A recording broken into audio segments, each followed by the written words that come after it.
What's up, nerds and nerdettes and wee little nerdlings all? It's your buddy Big John and G. Two Gun Pixie presents Legendary Gaming. Alright, we are here with a Pixie playthrough, my friends. And this is one I've been waiting for. I've been really waiting to do this one. This has been on the top of my playthrough list. Now, I think you've all seen how much fun I had learning Four Against Darkness as I played Caves of the Kobold Slave Masters. 3-chapter adventure, dropped it in 3 parts. Yeah, first part was a little choppy with me in the rules. Second got better, third got better. But now I'm ready to take a leap sort of out of the core Four Against Darkness world and try my hands at one of their one-shot modules, campaign books, a mini-campaign. Yeah, I've been talking about it, especially the last Four Against Darkness, Chapter 3. I did mention this, and the time has finally opened up, and I had a chance to film and edit. Yeah, so we're going to see me become a Knight of Camelot in Four Against Darkness, Knight of Destiny. I'll be searching for the Holy Grail, and it's going to be one heck of an adventure. I'll see you all down the table.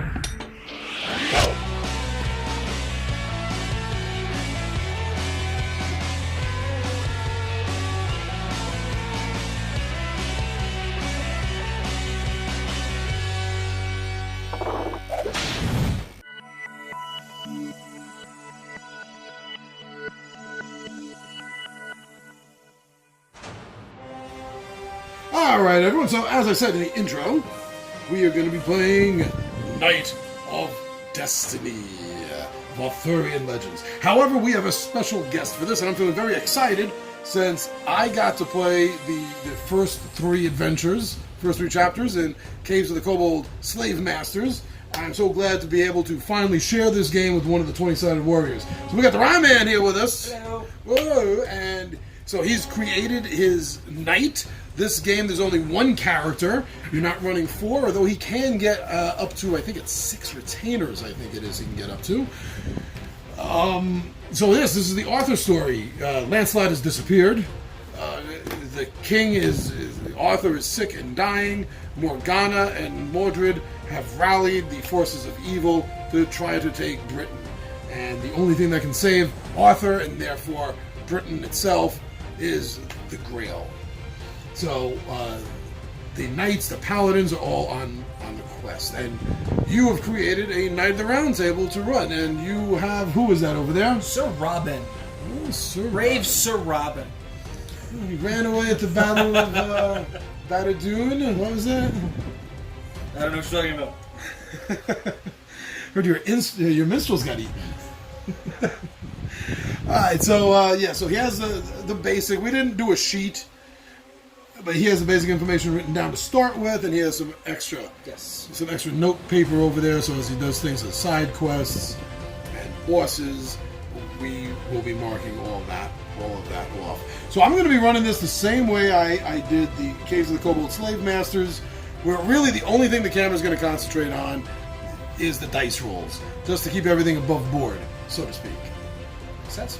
And then, just like the other 3 videos, I'm going to add in some cool pictures, using some minis and some terrain pieces, and I finally got some really good trees to use, Ryan. Yeah, I'm so happy about that with the little bases. Really straight nice. from China.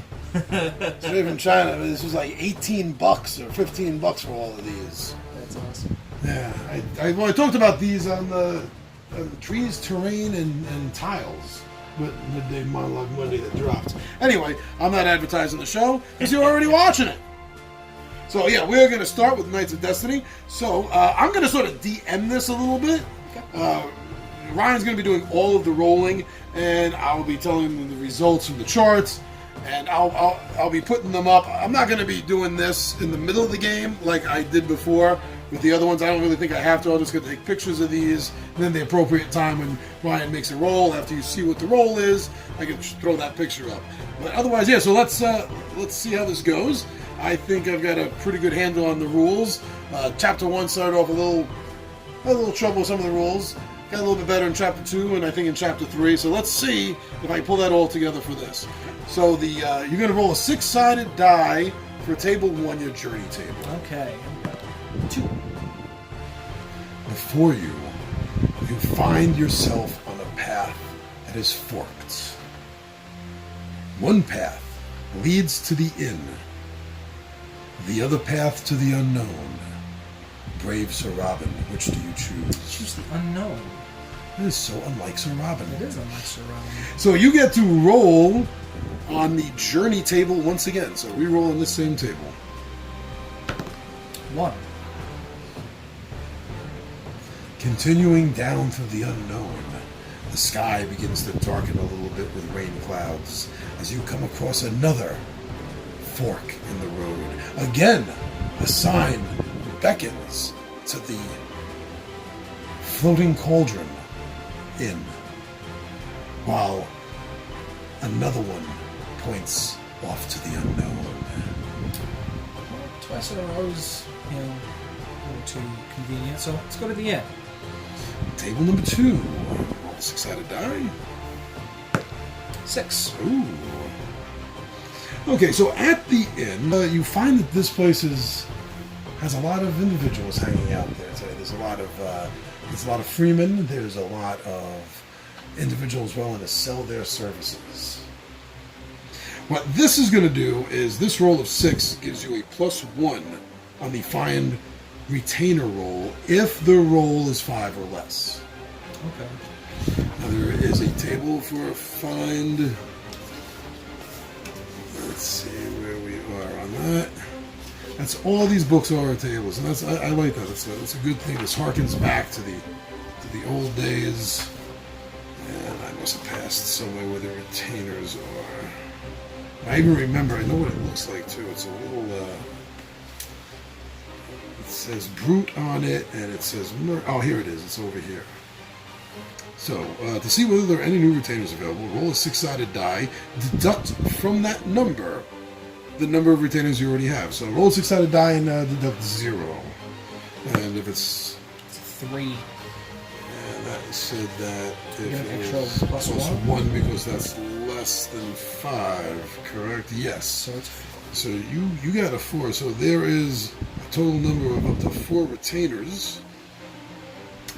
So there is a 6-sided die roll. Now, by the way, it will... Oh, you know what? I didn't see that in the sheet. Did you start with gold? Yes, 40. Oh, yeah. 40 It's gold. 40 gold to start with. Because it's going to cost you 10 gold to initially hire each retainer. I was just about to ask that money. Okay. I was going to say, like, I don't think these guys would follow me just for saying, hey, let's go. Yeah, you have to pay them.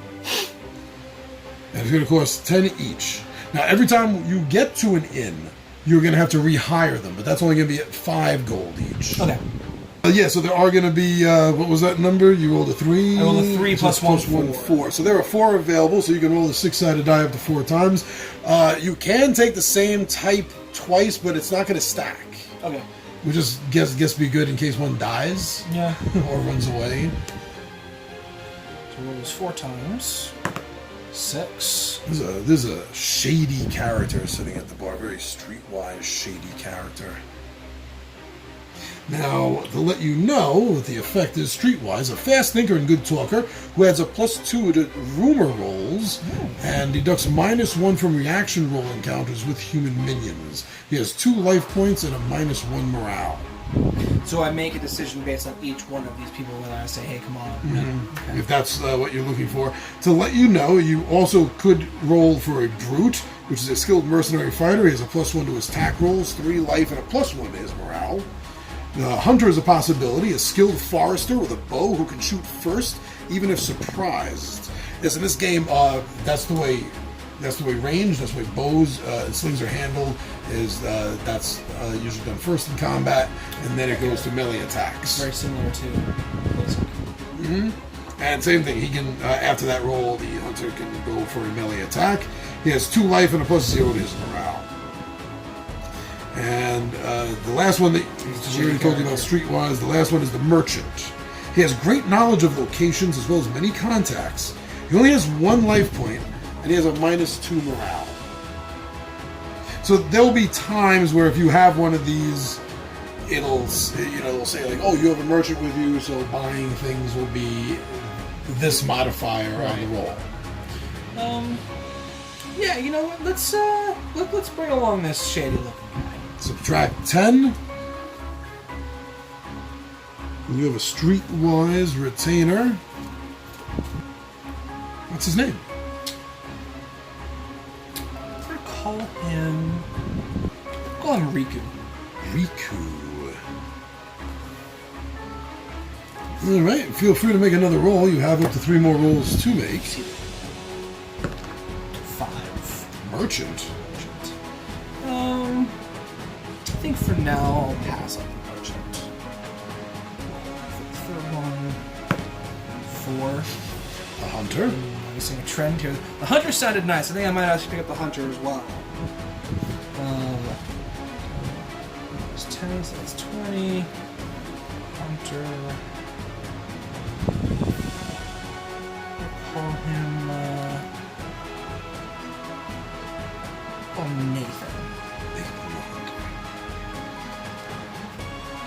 Your last roll, if you get a 1, 2, or a 3, it'll be a brute. Do you want to spend the money? Let's just see if I get it or not. Decision. Well, there's the 2. 20 gold. I'll spend 10 gold. I think I'll pass. It's going to cost you 10 gold also to stay at the inn.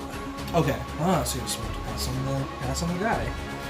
Now, if you ever need to stay at an inn and you have no money, you can go to the church and ask for charity from the church, which they'll be able to put you up, but that's all. You don't get merchant, you don't get to go for retainers or anything else that or make any roll on the inn table at all. Alright, so a couple of retainers. If you were injured, you'd be able to heal a D6 of life points. What else? We don't know already. Purchasing goods using the shopping and cost table. That's table number 15. Bandages, 5 gold pieces. Bow, 15. Hand weapon, 6. Heavy armor, 10. Light hand weapon, 5. Shield, 5. Two-handed weapon, 15. Hire new retainer, 10. Re-employ, 5. Stay at the inn, 10. Sounds a good place to get stuff or buy some bandages. Only 1 bandage can be bought for your paladin or any retainer, and only if it full life points. Unused bandages cannot be taken from a fallen friend. Ah, okay. I know. Can't loot the corpses. Got it. So you were thinking about just buy for just in case. my retainers. No. Okay. You're actually right there. The streetwise guy was +1 on rumors. Or no, +2 on rumors. There's a +2 on rumors. And -1 morale. 2 life points. -1 reaction from encounters. People don't like him.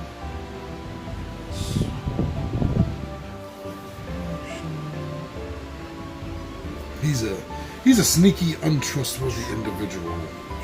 That under normal circumstances, that individual such as yourself would never be seen with. The hunter was had the shoot first, even surprised. Yes. After his bow, he changes into shield. No melee weapon, just a shield. Just a shield. You can buy him something. Light hand weapon will be a -1 for him to attack with. A two-handed weapon. I can't afford a two-handed weapon. Well, he has his bow, that's fine. He has a +1. He had a -1 or a +1? 0 morale. 0 morale modifier. The brute was the one that had +1. Right. And 2 hit points? 1 hit point? 3 life points. +1 to attack for the brute. Or no, the hunter. The hunter. The hunter has 2 life points, 0 morale. Alright. I think I don't really want to buy anything right now. I'm kind of a little bit low on cash. So, that will bring you to the next day. Okay. Morning. And it's time to go back to the journey roll.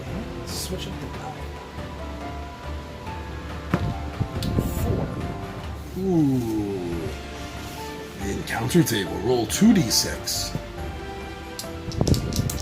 Higher the better, just to give you a spoiler. Okay. 8. Not bad, 8. Oh. Oh, well, that's not a good sound. Yeah. Alright, so, minions. Roll a d6. Down to 1, 2, 4. Roll in the day minions table. 5 or 6. Roll in the night minions table. 5. Night minions table it is. So this is night. That means you're going to have the lantern. So that means you cannot have both a weapon in one hand and a shield in the other. Can I have one of the retainers? I was wondering that myself, and I was looking that up in the Knight of Destiny book as well as the core book. And the only thing I saw that could be the answer to this is, and let me see, say it exactly, because that is kind of important, I believe. Lantern. A party must have at least one lantern and assign it to a character. Retainers are not characters. Got it. Makes sense. So unless somebody watching this that knows the game better than me, knows something I don't, and like I said, I didn't see anything in here about retainers being able to or not able to, so I'm going by the way that read. The language seems right, so it makes sense. So yes, you must be holding the lantern. It has to be in your hand, not on the floor, not in a NPC's hand. So if you're going to want to attack, you will not be able to have your shield.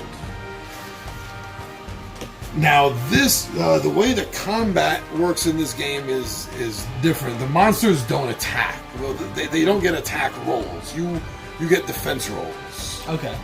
So that'll be a d6 roll. These are minions, so you will not be getting an XP roll to attempt to level up. But they could have treasure possibly.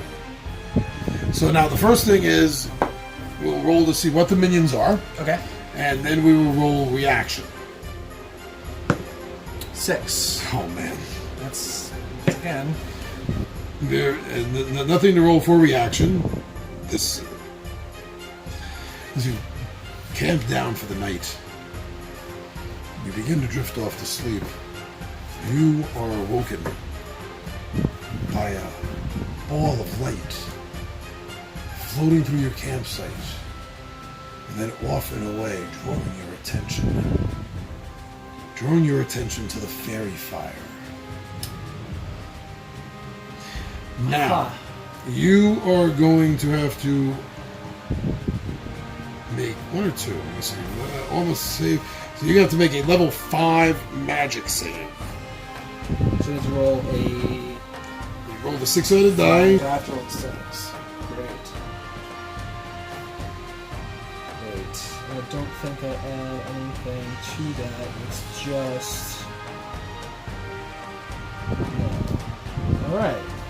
Well, Now, this includes your retainers.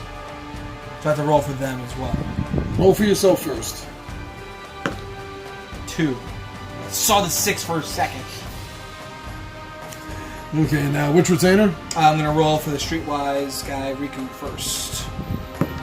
No. And now the Hunter Nathan. No. 2 and 2 4s. Alright, so you all failed. On a failed roll, lose 1 life. Oof. And roll to save again. 9 to 8. They go from 2 to 1. You literally rolled the toughest. Yeah, of course I to did. start with. So roll again, you said, for saves? This will That's a 1. This will continue for each you and the retainers until it's past or we're dead. Yeah. Well, this may be the fastest game. This Four might Against be very Darkness. quick. That's a 1, so my streetwise guy is dead. And so is my hunter. So, goodbye. I'm just going to put that off. Short lives. So, hey, come on, guys. Oh, sorry. So I lost another health as well. You started at 9. 7.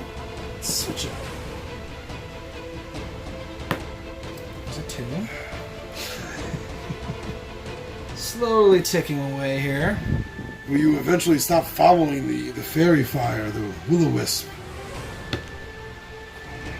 Or will you collapse? Just keep following it. Your life Mesmerized. drained from your very being. There's Whoa, a 6. there's a 6. How many hit points do you have left? I have 5 hit points left. Woo! 5. But no bandages, because I'm like, I'll be fine. Now you are going to get 2 treasure rolls Oh. for this. Let's see, treasure table.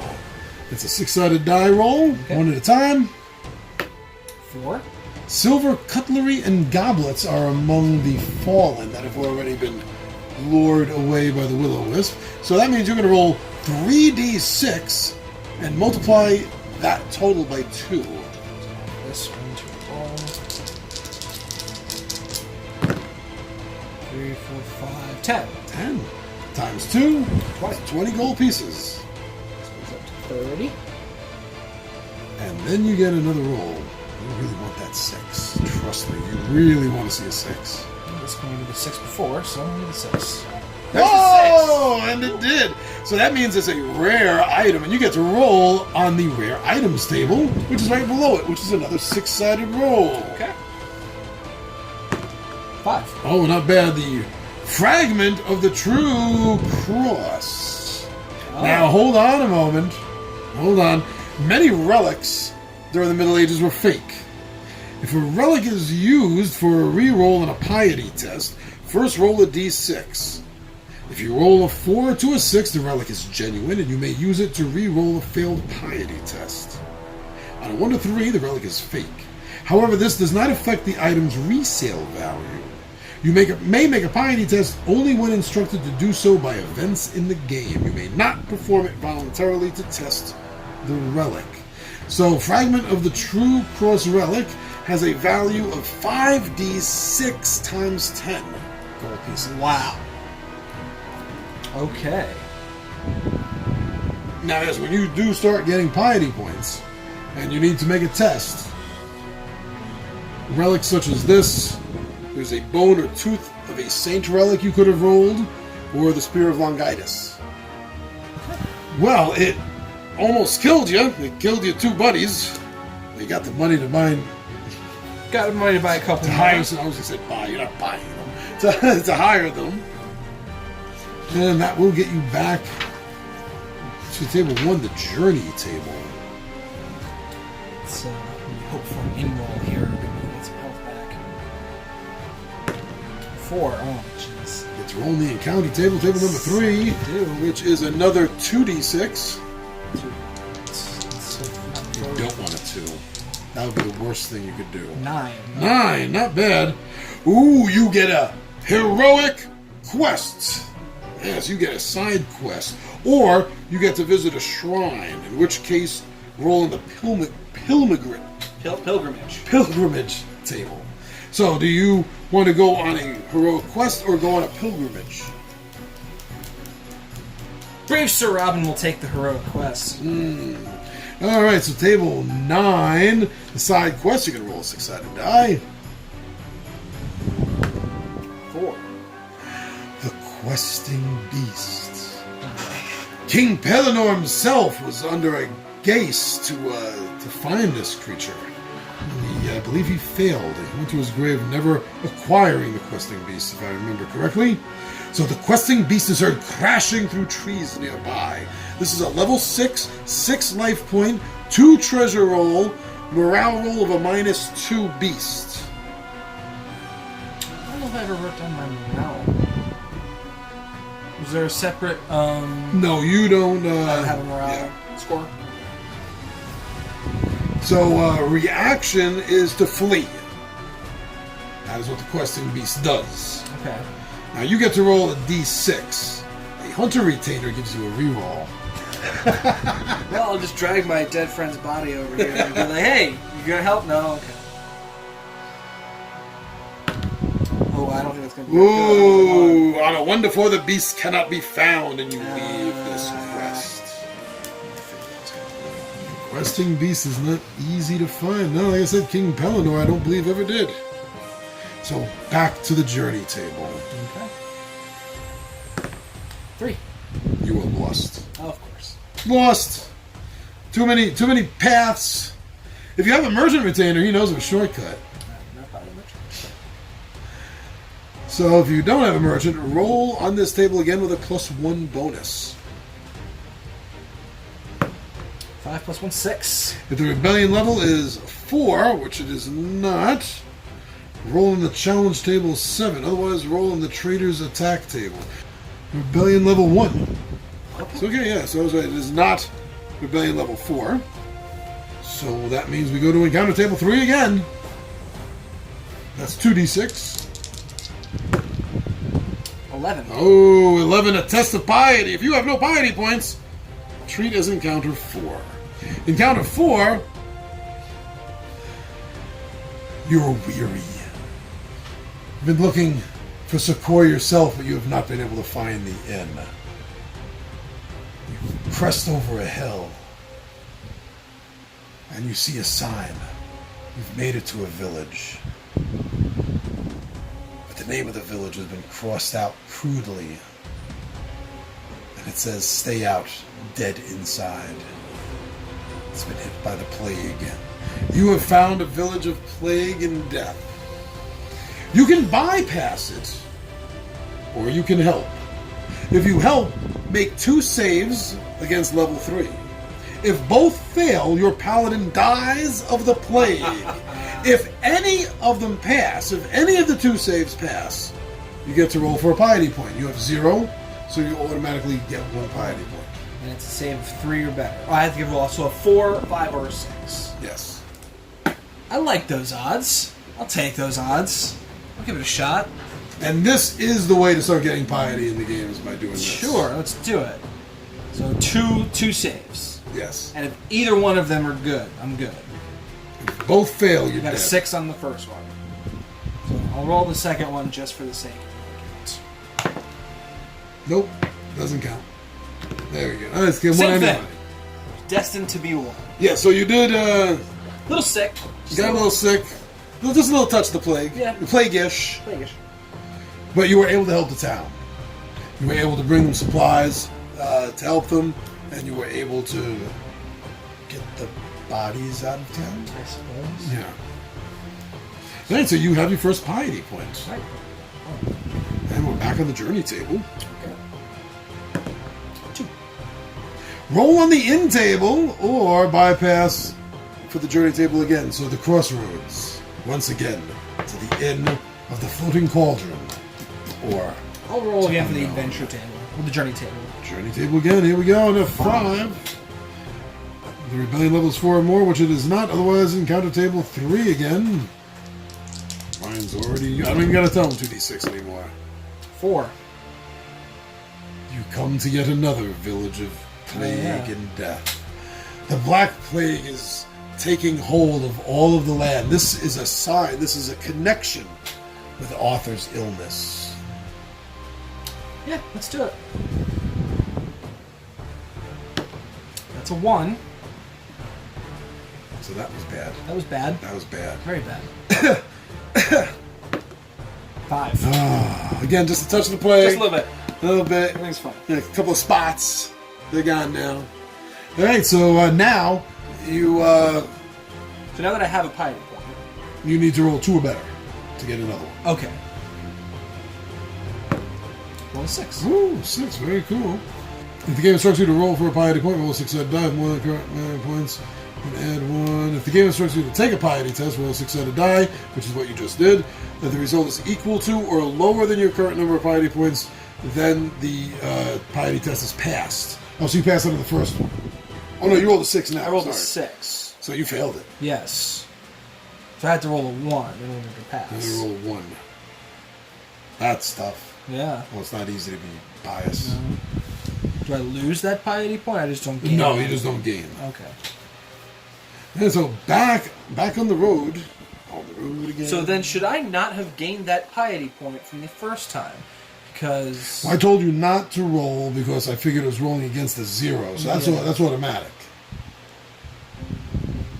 Because then there'd be no way for you to get your first piety point. yeah, that does seem odd. But then, if the same circumstances apply here, then if I was rolling against the 0, there'd be no way for me to gain a point in the first place. Because if it's roll against your current piety level, like would I have had to gain piety in a different way first? It doesn't say anything about starting with piety, which is the way I remembered that. And really, the only thing when I went through this and I was looking through this to start setting up for the filming, I noticed that the only way to initially get piety points is through the Village of Plague and Death. Because a lot of the other things are kind of requiring to already have piety points. And the only thing it says here is piety points are required through acts of goodness. If the game instructs you to roll for a piety point, roll a d6. If more than the current number of piety points, then add 1 piety point to your total. If the game instructs you to take a piety test, roll a d6. If the result is equal to or lower than your current number of piety points, then the piety Was test... that a piety test? Test is passed. If you roll for a piety point. So no, it wasn't a test. This is me getting it, so I would gain another point. So yeah, okay. If I That wasn't the test. Okay. Because I was wondering, like, wait a minute, if that's how Roll that's for a supposed to piety work, then point. how would I have gained the first one? So I was wrong then, but I was right Yes. to begin with. Yes. And now you're back on the road. Yes. Let's go again. 6. Ooh, if the rebellion level is 4 or more, which is not, you go to the traitor attacks table. Table 4. Oh, okay, so the number of bosses killed, modify this roll as follows. You've killed no bosses yet. So roll 1d6. 5. There are signs of a brave fight, but no dead questing paladin. This was a lucky escape. The traitors did not get their kill. So nothing, no fight. Okay.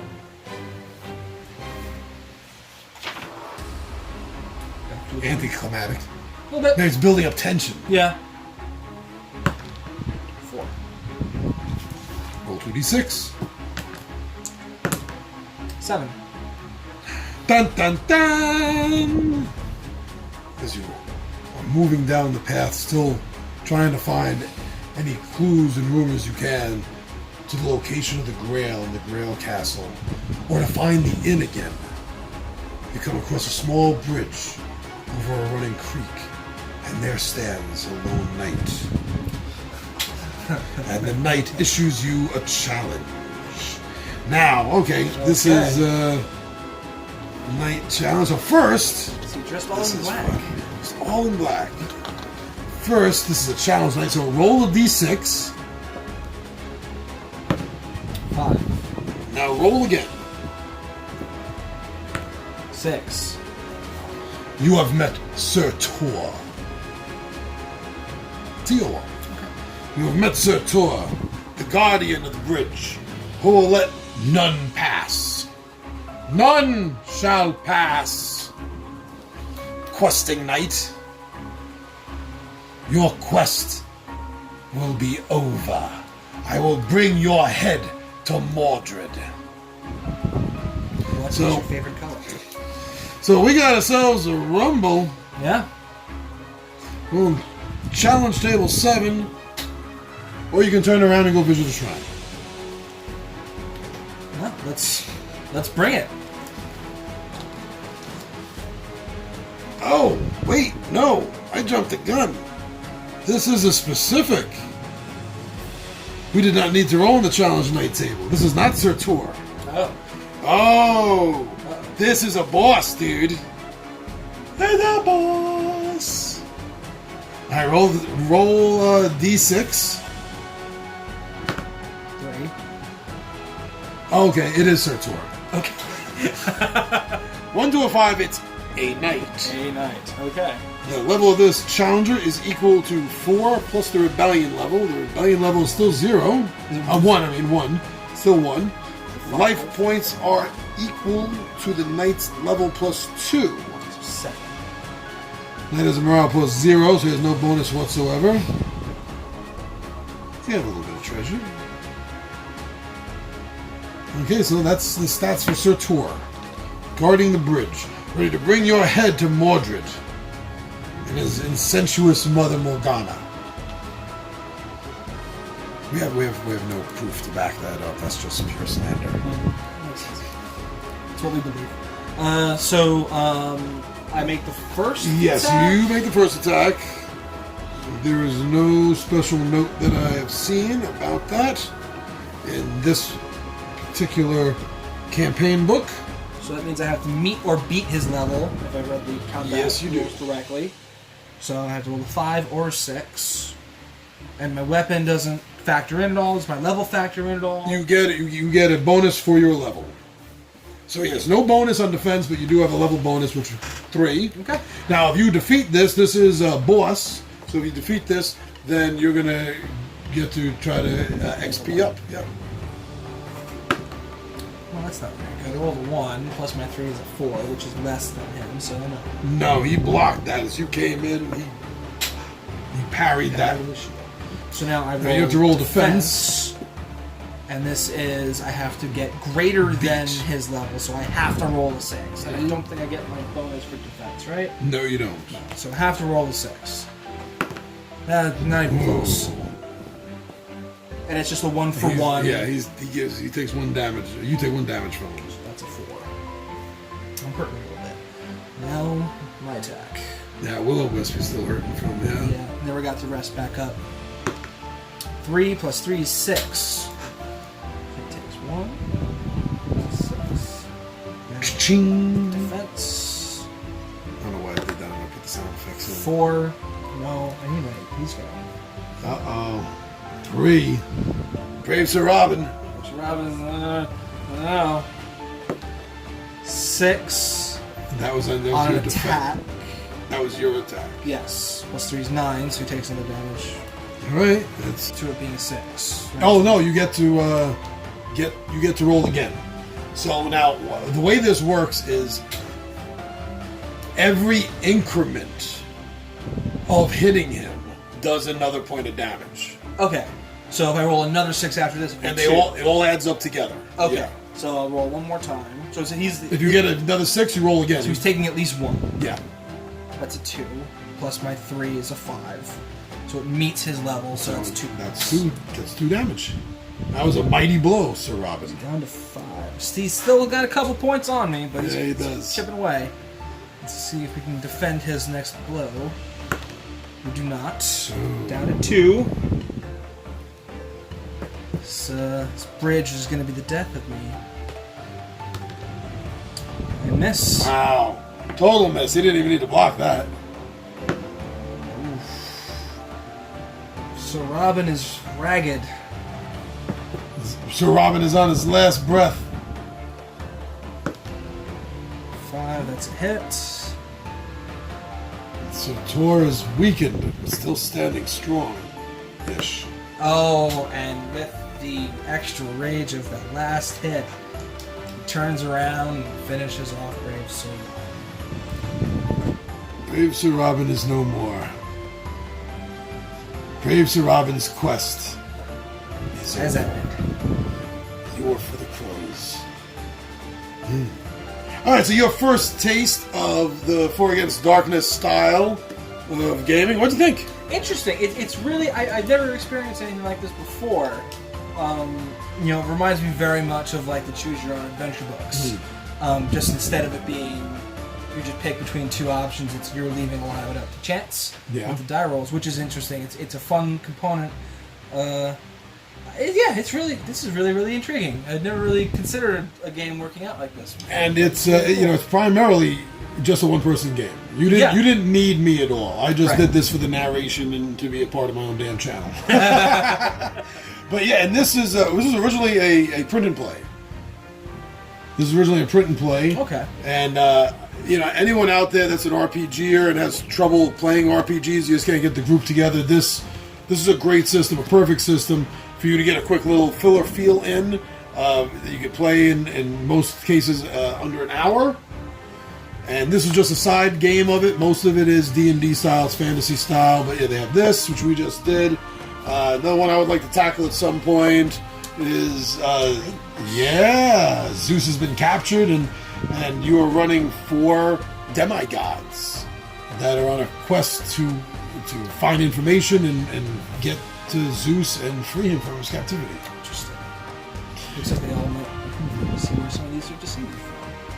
And there's no real race in the game. You just pick, like, it shows a satyr here because whoever is playing, maybe Dionysus, maybe that's a child of Dionysus, has just decided that it's a satyr. But it has no, race has no effect in the game. There's no racial bonuses or anything like that. Yeah, to me, it would be like Dionysus, look like Zeus, in fact, Ares, in the regular game system, if you really wanted to run a satyr, they actually have a satyr class in the Courtship of the Flower Demons. Very interesting. And there's so many. There's so many books. These are great for when you get above 5th level. Four Against Darkness and Four Against the Abyss, where you're able to start using the 8-sided die. Right. And then, basic lower level books for adventures and modules. They got a lot of great stuff. And everything they have is print and play first before it's even in print to buy. And I highly suggest this. This is a great system. Like I said, you having trouble getting game day together, or maybe you just got like an hour before everyone shows up. All you need is graph paper and a couple of index cards, and a couple of 6-sided dice, maybe a couple of 8. So I'm glad you liked it. Yeah, really interesting. It's definitely a game. You let your buddies know about this. I will. I may pick this up. Yeah. Yeah, there's a couple of more I definitely want to get. I know there's one in PDF I'm waiting to come out in book form, and that's the Concise Book of Classes. Because there are different classes spread throughout these books. I've been trying to keep track of them. The core book has the Warrior, Cleric, Rogue, Wizard, Barbarian, Elf, Dwarf, and Halfling. Where is it here? Oh, I think it's actually under. It's helping hold up the camera right now. Dark Waters has the Swashbuckler. That one I just showed you, the Courtship of the Flower ones. That's got an Alchemist, a Conservationist, and a Satyr. And the Four Against the Netherlands has a Demonologist, a Cambion, which is half demon, half human. The Four Against Darkness version of a Paladin, in case you want to play a Paladin. It's going to be different than the Arthurian one. Not really a lot, but they have the different rules for it. And then 2 new types of clerics. One of them is evil. The cleric, I think the cleric of Zor is the evil one. And then the cleric of Foyas. They have slightly different uses for their prayer abilities. And I know there's 2 I want to get. The Crucible Classic Critters. That is the Beastmaster and another 2 cleric variants. I'm hoping one of them is a druid-like. Yeah, I was wondering. I'm like, there's no druid in any of this. And then there's a novella book they came out with, which has a sort of playthrough story in it. And at the end, it has a new class called the Fire Mage. Okay. And there's other new books that have come out in PDF form I don't even know about that have new classes in them. But so you get the right books, the right combination. But all you need to start with is this. And I would highly suggest. I know the camera's a little angled now, but I would also highly suggest that to be the first playthrough, because the 3 different chapters are 3 different play styles. The first one is a fixed map, and the second one is more along the lines of the game, where you the game has map parts, so you're actually mapping the dungeon out as you go. Pretty cool. And then the second chapter is just like that. The first chapter is set, the second chapter is like that, and the third chapter is a tower defense game. Cool. That's why I think this is a great beginner adventure. I know I keep calling them modules, which was my upbringing. But no, this is a great beginner one. So if you do download this or order the hardcover book, I would actually suggest downloading it, because I've found a little bit of a problem with keeping the books like open up to get information out. You kind of slide through the pages as you can keep the charts out and do everything. And But get this to start with. I think that's the perfect one to start with. I'm glad I showed this to you. Yeah, I'm glad. Yeah, me too. And one of these days, what we'll do is we'll run it more D&D style with you and 3 others. Yeah, I was gonna say, even though it is like designed to be a solitary play game, you can very easily just drop a couple people in and be like, "We're just gonna run this." Oh yeah. You can totally run it DM style if you want. Yeah. And that makes it interesting. Oh, one thing I want to point out to you: so if you do get this and you grab and you follow my advice, hopefully, and you grab Caves of the Kobold Slave Masters, in the first story, you get the chance to get a retainer. You get a chance to have a 5th character in the party. And watch my video. I completely blew it. The poor guy died on me. Of course, yeah. Poor Ricka the Goblin. And so try to keep Ricka alive. Try to keep him alive. Yep. Ricka's, you save his ass. He's a good guy. He'll come to your defense. He'll help you party out. And I think he can hold the lantern. It's been a while. I got to double check. That'll be helpful. All right, so Ryan gives this game thumbs up. 2 thumbs up. And so this is my party, by the way. I've been running, and they're all still alive. This is why I wrote them up on this. It's easy to keep all 4 of them together. Yeah. But they're all like 3rd. Oh, no, yeah, 5th. Yeah, they hit 3 level. Oh no, yeah. Oh, well, it's life. Level 3, level 4. Level 4, level 3. So this basic I got just wizard, fighter, cleric, rogue. But I have these ideas I want to put together. Like I want to for this adventure, the swashbuckling one.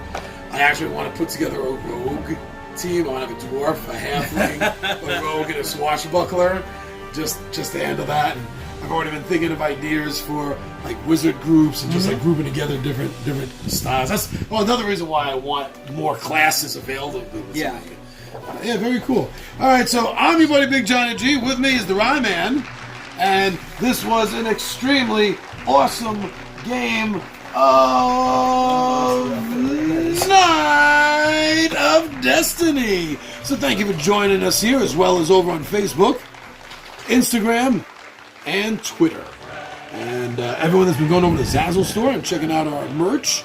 I know there's been a couple of sales, so thank you very much, and let us know. Let us know in the comments what you think of the design and how the shirt or whatever it is you bought, how you like it, how it fits and everything. Let us know. We'd love to hear that. But most of all, thank you for supporting us here at home on YouTube. You subscribe to the channel, you watch the videos, you like, you comment, and like I always say, when we're lucky, you share. Sharing is caring, and sharing is literally the best thank you can give us, because it helps get the word out about Two Gun Pixie. So if you enjoyed Two Gun Pixie, help us get the word out. That's awesome, man. That's awesome. You're beautiful. Totally beautiful. All right, so for me and the Rye Man, we are